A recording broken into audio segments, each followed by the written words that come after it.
What's up, fellas? I want to talk to you today about why it's hard to be a UFC fan, why it kind of sucks right now, and just generally go through a few points I have.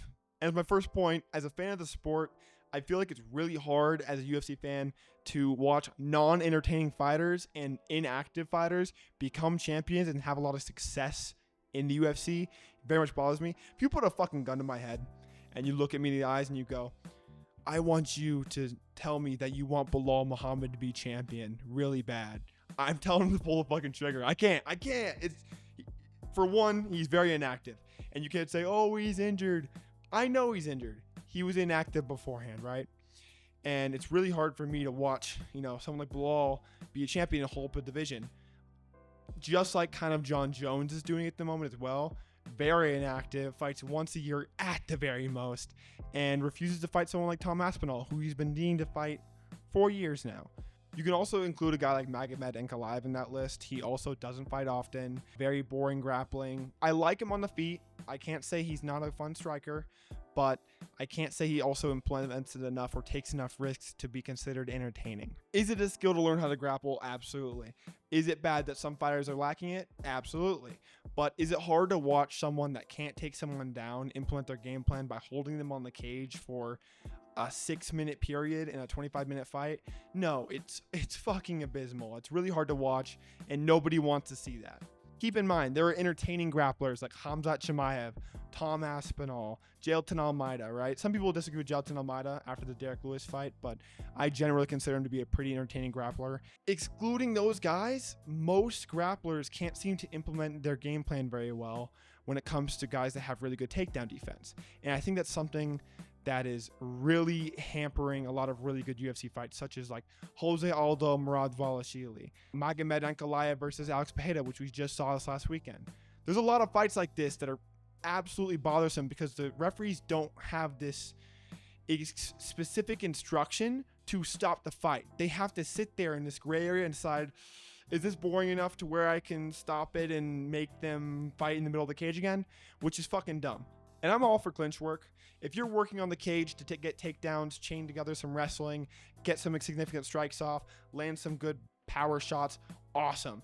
But if you're kneeing someone in the thigh for 3 fucking minutes against the cage, I'm sorry, you deserve to be punished. It's something that's not good for the sport. It's not good for general context as well, right? If we're going, oh, is this kind of guy going to beat this other guy in a fight? Because that's a lot of what the UFC really is. It's not really a fight if you involve the cage in that way because they're not really allowed to grab the cage. It becomes this unrealistic standard, and it's this weird gray area that everyone likes to skirt around. I think it's my second point to why it sucks to be a UFC fan and truly enjoy the sport so much, because there's big lulls, right? We just had UFC 313 go down, where we just watched Rafael Fiziev and Justin Gaethje have an absolute war, and then we go from that to thinking, oh, it's going to be a great fight next. I'm not saying Alex Pereira and Magomed Ankalaev didn't have a good fight, but goddamn was it boring. It absolutely put everyone in the bar to sleep that I was watching it in, and there's people leaving early, people leaving upset. When you have that happening to your sport, it kind of sucks, and there's good ways to stop this from happening, right?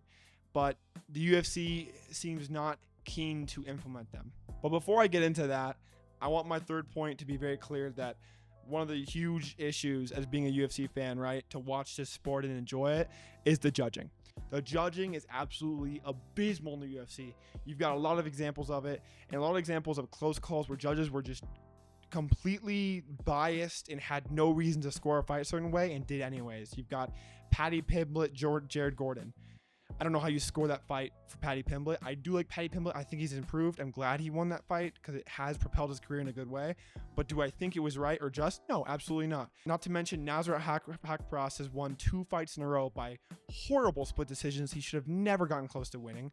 Both of those fights, I thought he lost very unanimously. And then you've got guys like John Jones against Dominic Reyes. Man, John Jones lost that fight, and I never met a person that said otherwise, right? Except for people that absolutely ride John Jones and are very biased. I don't absolutely love John Jones for what he does, but I can watch that fight unbiased and tell you 9 times out of 10 that Dominic Reyes, if he run that fight back, would have won it on any normal judge's scorecards. Not to mention there's even weird fluky ones where Jorinzo Rosenstrike absolutely demolishes Tai Tuivasa through 3 rounds. I mean, uneventful fight overall, right? But Tai Tuivasa barely threw a strike the whole fight, and one of the judges gave it 30-27 for Tai Tuivasa.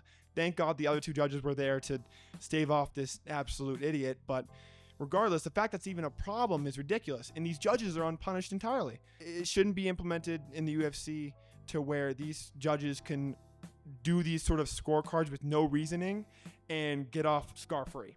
What we can do as fans to actually enjoy the sport more, in my opinion, is do something like watch the prelims more often. This stuff happens way less often than the prelims. You can watch really fun fights between guys like Joshua Van and Ray Saruya that just went down on UFC 313. The Jordan Santos and Ozzy Diaz was a really fun fight as well. So many strikes exchanged between those guys. The judges also almost ruined that fight to me. I thought Ozzy Diaz didn't win, but that was a little bit closer of a decision. But I would love to see the reasoning to why he got a unanimous decision scored for Ozzy Diaz. But regardless of that, how can we fix this as fans? You really can't. We kind of have to wait for the UFC to do something. And in the meantime, enjoy the lesser known fighters like on the come up. We can look at guys like Joshua Van. We could look at guys like Ray Saruya. We could look at guys like Tatsuro Taira before he was a contender. You could look at a lot of prospects and watch those sort of fights. They're less likely to have bias with the judges, and you can watch a really entertaining fight without being absolutely appalled. If you're the UFC, this is how I would fix these issues. To fix the issue of inactive fighters, we need to punish the fighters for being inactive, right? If they have a ranking that's pretty high, anything between 1 and 15, of course, take them out of the rankings if they're on the lower end. There's guys like Tim Elliott, Michael Chandler, who just kind of skirt by in the rankings and barely ever fight. Sometimes they defend them, but I mean, Michael Chandler hasn't had a good win in a very long time, and I think it's a little ridiculous that he's still ranked 8th. A guy like Tim Elliott's been ranked 10th for like 5 straight years. It comes to a point where the UFC needs to punish these inactive fighters, and they actually have the power to do this in comparison to where judging isn't as something they have as much power over, but they really don't fight for either, which is interesting to me. As when it comes to the champions that are inactive as well, right? I understand a guy like Bilal Muhammad, he's injured, right? You don't vacate his belt. Understandable. He's trying to fight. Cool. If he chose to be inactive, though, strip the belt. They said specifically, Dana White said, if John Jones is inactive for a year, we're stripping him of the belt. Guess what? John Jones, the only fight he's had in the last 2 years is Stipe Miocic. Are we fucking kidding? Stipe Miocic was retired for 5 years, and the only guy you can fight is him, and you can't even seem to want to try and fight, and you're not injured. It's a little ridiculous to the fact we haven't vacated John Jones's belt, and there's other guys that are going to start nearing that, right? If Magomed Ankalaev doesn't want to fight very often, he's going to be a guy that gets stripped as well. And the UFC can do this, but it doesn't seem like they ever want to implement this. And I think that's one of the bigger issues with watching the UFC as a true fan. And to fix the issue with prolonged grappling and holding on the cage or holding on the ground with no advancement of position or striking, I think the UFC should implement a 30-second rule. If there's 30 seconds of inactivity where you're just holding someone on the cage, the first time it's a warning, you get put back to the middle. Second time, it's a more harsh warning, you're put back to the middle. Third time, you take a fucking point. That's one of the things I think One Championship has really gotten right. I don't like a lot of their dehydration protocols and some of the fighter treatment they've done, right, with Mikey Musumeci. But regardless of that, they penalize their fighters for stalling. And I think the UFC should do that as well. If you're holding someone on the cage and you have attempted 5 or 6 takedowns, and then you're holding them for 30 seconds after, and then doing one very lazy takedown attempt, holding them, I don't think that should be rewarded. And the judges love to reward this kind of activity. We just saw it with Alex Bejeda and Magomed Ankalaev. We've seen it with Mario Batista. We've seen it with anyone that's faced Jose Aldo ever. It gets to a point where it's ridiculous, and the UFC should crack down upon this behavior because, for one, it's bad for the business. No one loves this shit. And at a certain point, it's inactivity that should not be rewarded. There is the argument against it, of course. If you can't stop getting held, why are you getting, punished for it? Like they should just be able to keep fighting. I understand the argument, but is this a fight or are you just holding someone? There's quite a difference. If you're trying to get them down, if you're trying to expede some damage from the grappling positions, I totally understand. Keep them there. Don't stand them up. I've seen examples where this got stood up where it was completely unwarranted, but other times where there's 3-4 minutes, the guy was just laying on top of him, doing absolutely nothing, no sort of advancement, just trying to skirt through the round, and that should never be rewarded. And at that point, it should be warnings and then a point taken. And if you're the UFC, to fix this issue with judging, I know there's a whole complicated thing with different commissions, etc. But if they could do anything, I would prefer them to be able to fine the judges, right? Or find some sort of reasoning, because they protect the judges so heavily from public scrutiny.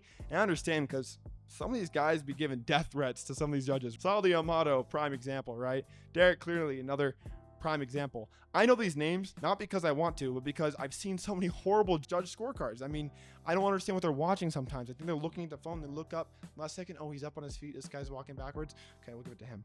It's very unrealistic judging standards, and the criteria is public but doesn't make sense. I'll watch a guy land an elbow early in the round, absolutely cut this guy open. So damage is the number one criteria, right? Control's way down here.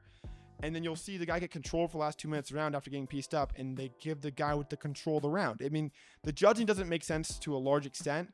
And even Dana White has to apologize to fighters for how bad the judging is. I mean, we look at Alexander Volkov. He said, you won that fight, kid. You won that fight. What are you supposed to do if you're Volkov? He's not getting compensated with money for that. The UFC's too cheap for that anyways. What are you supposed to do if you're a fighter and your career gets ruined because of a bad judge's scorecard? These judges should be facing scrutiny, but they're not. And I think it's one of the most excruciating things about the UFC. And if you're a fan watching the fights and you see a bad judge scorecard, you know what you should do? Throw shit at the TV or just destroy the fucking room, right? We were just joking about Otto's legacy because there was 2 or 3 fights now where he just got held against the cage and was actually piecing up the fighter that was getting held against the cage, like Merab Dvalishvili and Mario Batista. But it's neither here nor there. We can't punish it now, but I feel like we could do so much better with the UFC and make it such a better sport and more entertaining and protect these fighters' careers in a way that we haven't before. And I feel like it's a little bit of a tyrannical dictatorship in the UFC, which is very bothersome. But if you guys think I missed anything or disagree with any of my takes, let me know in the comments. I'll debate you, and you'll have a great day.